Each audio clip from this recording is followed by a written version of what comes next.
Pont-Saint-Esprit, une petite ville du Gard, située au bord du Rhône. Au milieu de pavillons classiques en parpaing, sur cette parcelle, se construit une maison avec des matériaux 100% naturels. Du bois pour la structure et dans quelques semaines, de la paille pour les murs. Envoie le poney là. Envoie. Hop, droit. Vas-y. À tout juste 25 ans, Loïc, agent de sécurité, se lance dans la construction de cette maison avec sa compagne, Cassandra, aide-soignante.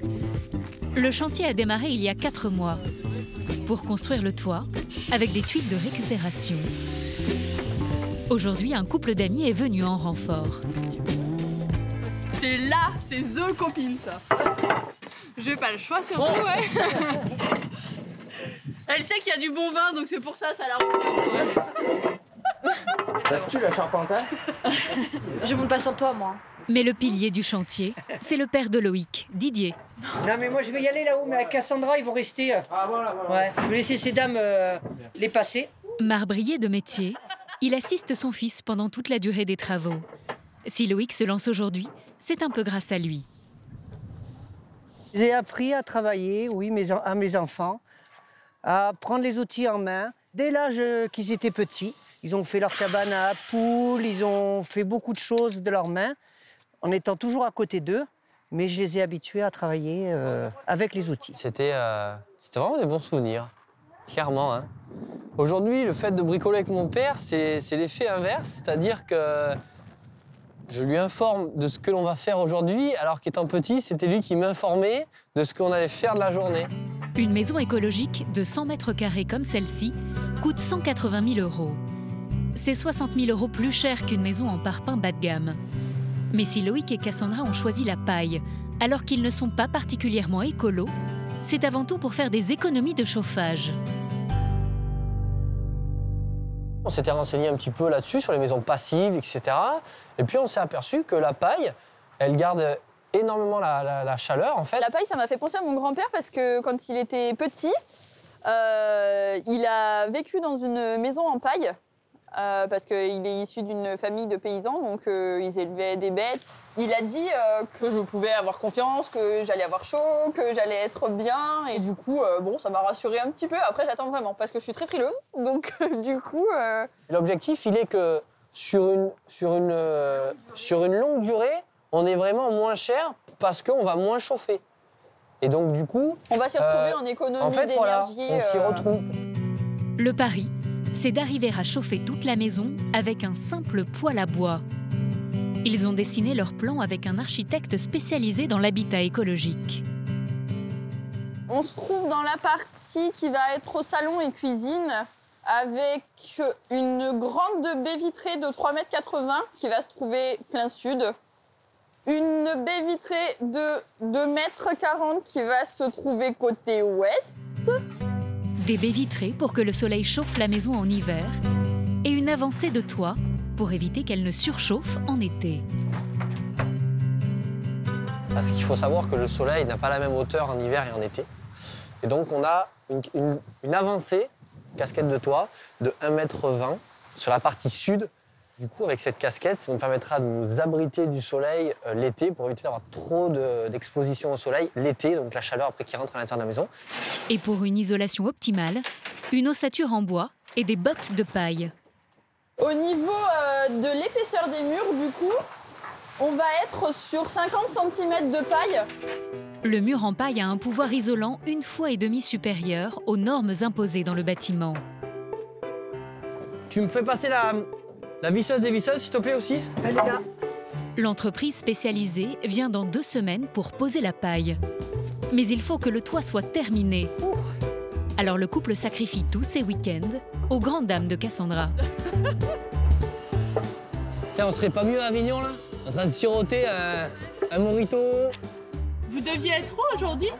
On devait être soit en journée shopping, soit en train de faire nos cours respectifs l'une et l'autre. C'est ça. La bonne volonté des copains ne suffira pas. Dès le lendemain, le couple a prévu de faire venir toute la famille pour lui prêter main forte.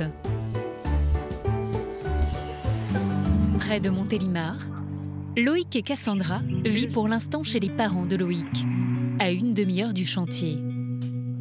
Et là, on va être au niveau des tuiles, voire au niveau du toit. Et cela fait 4 ans que ça dure.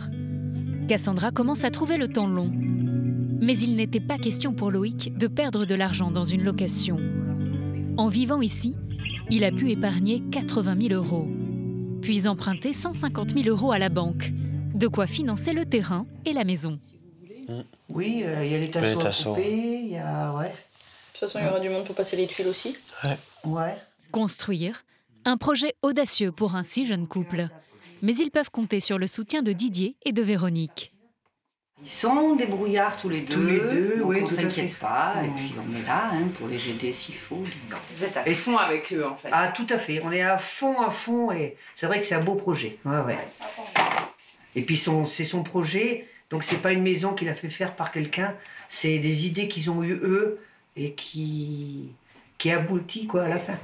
Quand ils seront dans leur maison, c'est sûr que ça fera du vide chez nous. Oh, on va s'habituer comme tous les parents, hein. Il est 9 h du matin. En ce dimanche, une grosse journée de travail attend Loïc, Cassandra et leur famille. Il reste encore un quart des tuiles à poser. Sylvie, la mère de Cassandra, a parcouru plus de 100 km pour venir les aider. Avec Véronique, elle prépare le bois qui sert de support aux tuiles. T'as pas une autre mèche? Mais non, elle est en train de dévisser. Allez-y. C'est vrai? Les mamans ne sont pas expertes, mais sur le chantier, toutes les bonnes volontés sont les bienvenues. Car en refaisant le toit lui-même, le couple économise 6 500 €. Vous vous y connaissez en travaux? Pas du tout. Je suis plutôt une fille de la ville, donc pas vraiment, mais après je vais me servir des outils, hein, mais... Ah, il y avait un nœud aussi. C'est Il n'y quoi? avait pas un nœud dessus. Oh ouais. punaise! Sur le toit, une foule de petites mains travaillent à la chaîne. On n'est jamais seul dans cette aventure depuis le début, donc c'est plutôt cool. Alors là, on a la sœur de la maman de Loïc, donc son oncle aussi. On a, moi j'ai mes beaux-parents et on a aussi René, le copain de la grand-mère de Loïc. Donc ça fait du monde, mais c'est bien. Il y en a besoin, il le faut. Toute la famille est ravie de participer à ce projet si original. Pour être à l'abri du froid, le couple a installé ce mobil-home. L'oncle et la tante de Loïc vont rester déjeuner. Cette technique de mur en paille les intrigue. Ça a bien avancé, même s'il fait froid quand même. Et même avec le froid et le vent, le Mistral. Et il y a des maisons comme ça, il y en a beaucoup dans la région. Apparemment, de ce que les autres corps de métier m'expliquaient, ça, dans le Gard, il y en a pas mal en fait. On le sait pas forcément. Parce que l'enduit de finition, il est lisse. On voit pas qu'il y a de la paille en fait, d'un point de vue extérieur. Alors moi, je tiens quand même à dire un petit mot, c'est que Loïc n'osait pas dire qu'il voulait faire une maison en paille et en terre crue, parce qu'il avait peur qu'on se fiche de sa figure. Et il voulait pas nous le dire, hein. J'avais un peu peur que les gens ils aient un regard un peu moqueur, critiqueur. Après, bon, la famille a bien réagi. Certains autres amis, d'accord, mais maison en paille, ça fait un peu des trois petits cochons. C'est un peu cet aspect de... Non mais c'est vrai, j'ai eu cette remarque des trois petits cochons. C'est clair. Voilà, c'est la première image qu'une personne a. Parce que nous, c'est vrai que quelque part, on aurait eu quelques années plus jeunes, on aurait peut-être fait pareil aussi. Ouais. On se serait interrogé de le faire pour se mettre en adéquation avec ce qu'on pense sur le gaspillage d'énergie ou le recyclage d'énergie, tout ça. Mais tu nous fais quand même bosser quand même, hein. Ouais, alors... Hein, la terre, il a fallu étaler la terre. Un dimanche. La prochaine fois, c'est quoi, là, après le toit? Regarde la récompense que tu as, un poulet. Un poulet c'est avec bien. pâtes et au chaud. Prochaine étape importante, la construction des murs en paille. Elle doit commencer dans 2 semaines. Cassandra a encore des doutes sur le choix de la paille pour construire sa maison. Ce matériau sera-t-il assez isolant pour qu'un simple poêle à bois suffise à la chauffer? Avec Loïc, elle a rendez-vous chez Éric Defresne, le constructeur de leur future habitation. Le rendu top. Il a terminé il y a tout juste 10 jours son propre logement, également en terre et en paille. C'est classe. Hello. Salut Eric.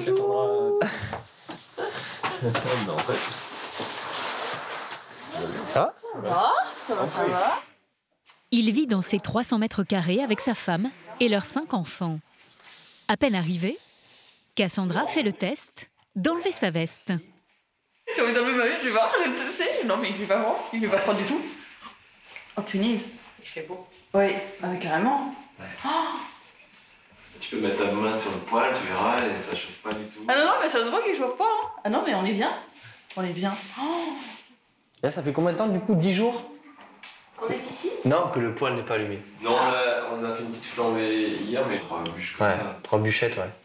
Là, il fait 20 degrés, et je sais pas, dehors, il faisait combien? Il faisait 10. Il faisait 10. Ouais, dehors il faisait 10. Ouais. Donc sans chauffer, il y a une différence de 10 degrés. Je suis sur le cul. S'il fait entre 0 et 5 degrés à l'extérieur et qu'il n'y a pas de soleil, la maison en paille reste à une température d'environ 20 degrés pendant 3 jours. C'est seulement au-delà de cette durée que les murs commencent à se refroidir. Alors ça sera le rendu final. Ouais. C'est ça. Avec l'enduit fini, là. En terre. Le jeune couple, soucieux de ne pas se démarquer, est rassuré par l'apparence classique de la maison. On dirait pas qu'il y a de la paille en dessous en fait, et c'est vraiment doux. Ouais. Ah, ouais. C'est vraiment joli, ouais. Convaincu? Ouais. Convaincu, ouais. C'est vrai. Vous voulez rentrer parce qu'il fait un peu froid? Oh, oui, oui, oui. Ouais. Ne dis pas non.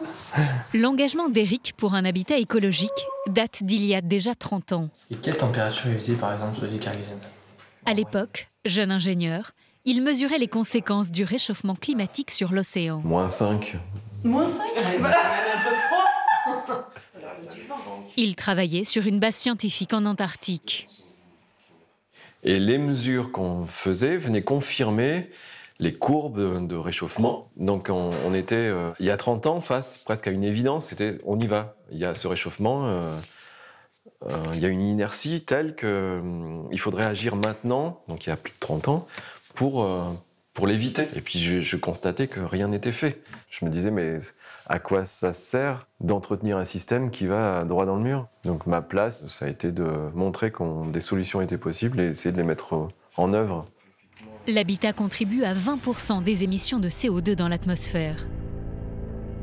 Partant de ce constat, Éric a décidé de se lancer dans la construction écologique. En 12 ans, il a construit des dizaines de bâtiments en terre-paille, selon un procédé qu'il a lui-même inventé. Chez Loïc et Cassandra, il vient de poser les cloisons intérieures qui vont supporter la paille. Il doit maintenant les enduire d'un mélange naturel. Là, tu peux en mettre 2 directement en premier. Traditionnellement, cet enduit est passé à la main. Pour accélérer le processus, Éric a décidé de le projeter à l'aide d'une machine. Pour cela, il a créé un mélange suffisamment fluide.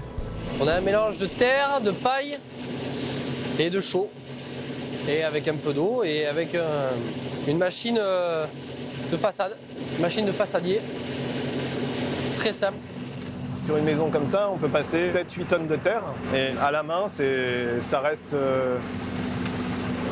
long et lourd.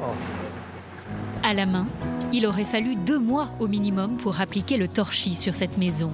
Grâce à cette machine, cela va être fait en quelques heures. Ça va, il se roule bien? Oh oui, ça va. Ouais, forcément, en plus là, c'est pas trop... Si c'est pas bien plan, c'est pas trop grave. Donc c'est un bon moyen de démarrer et d'essayer la projection comme ça. Jusque-là, les maisons en paille étaient fabriquées à la main par des autoconstructeurs. Il fallait compter 1 an et demi au minimum. Avec sa méthode, Éric démocratise ce type de construction.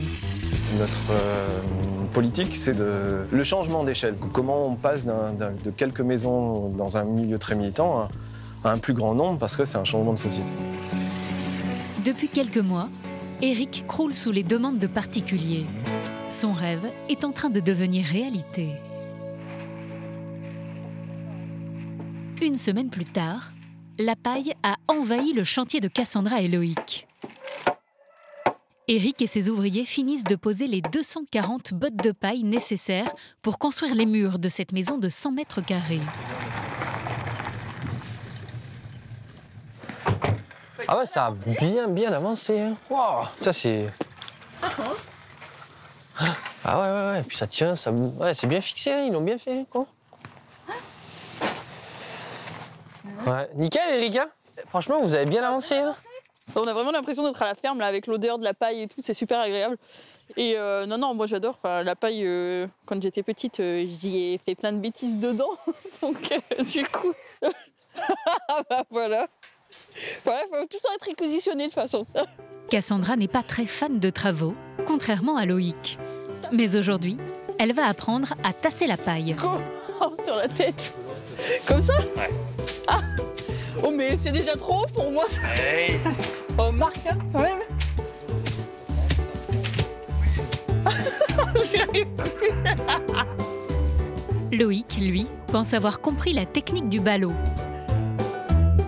Donc là, en fait, je vais fabriquer un ballot. Forcément, les angles ou les bords, on va arriver et ça fait pas pile la dimension d'un ballot. Donc on va fabriquer un ballot pour qu'il puisse rentrer pour avoir une perspective parfaite.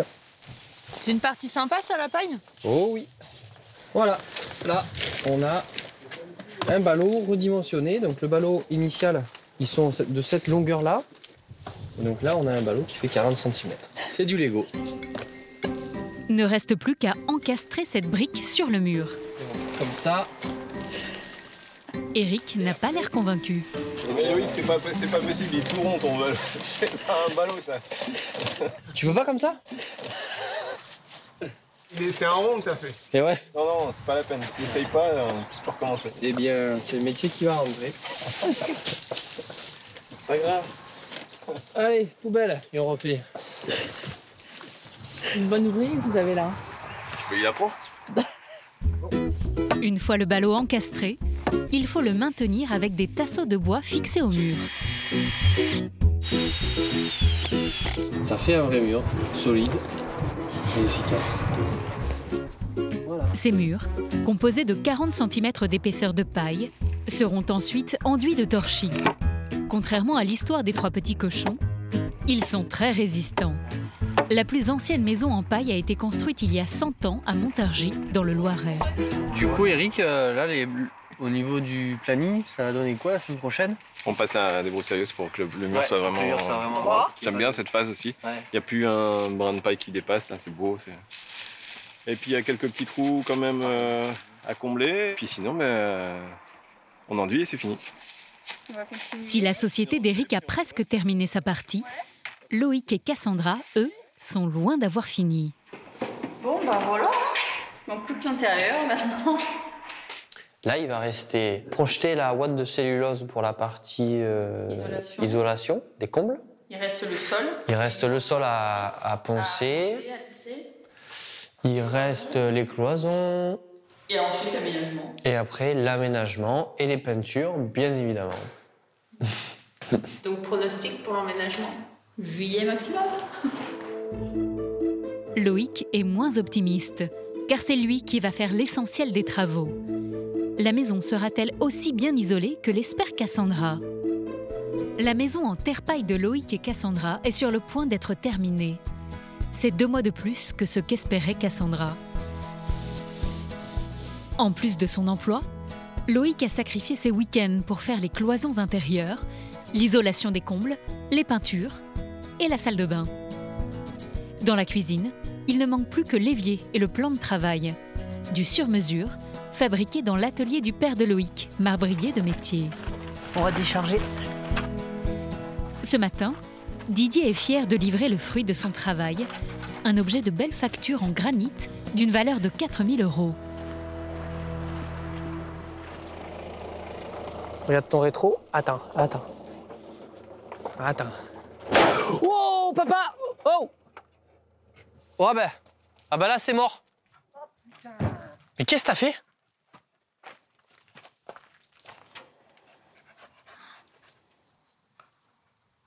Pourquoi c'est comme ça?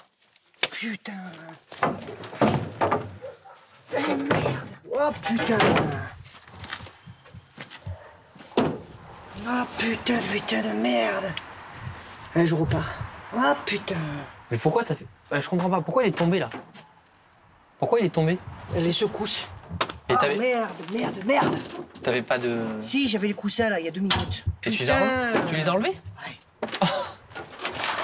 Ah putain. Ce sont 8 heures de travail anéanties en quelques secondes. Allez, je repars. On va poser ça là. Ils vont installer la partie du plan de travail restée intacte. Attention à la marche. Quant à l'autre partie, Didier va devoir la refaire dans son atelier. C'est jouable pour aujourd'hui? Non. Non. Ça tombe à l'eau. Alors là, c'est foutu. Là, pour... Allez, moi, je repars.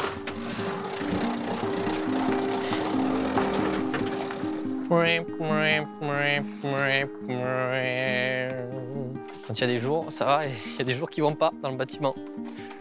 Surtout quand on construit.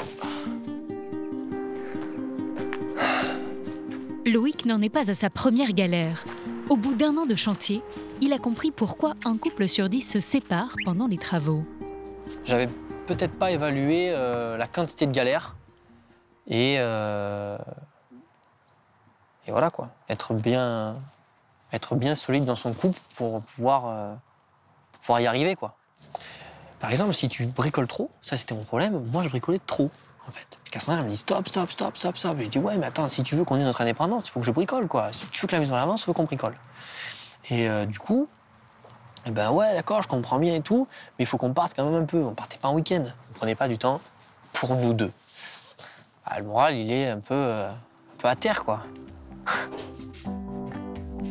Malgré les épreuves, le couple est fier du résultat. Car la maison Terre-Paille tient ses promesses. Il y fait bon, même sans chauffage. La semaine dernière, on avait 11 degrés, donc on se gelait vraiment à l'extérieur, et on avait donc 21 à l'intérieur, donc on en avait un delta de 10. Ce qui est énorme pour une maison, quoi. Là, je suis en t-shirt dans la maison, alors que normalement, au mois de septembre, je suis en pull. Donc non, ça marche vraiment. C'est un succès pour le couple qui a dépensé 40 000 € de moins que prévu, grâce au travail acharné de Loïc. Non, tu les laisses tranquilles. 2 œufs. La maison a été construite en moins d'1 an. Désormais, il ne leur reste plus qu'à profiter de leur vie sans travaux. Lixi,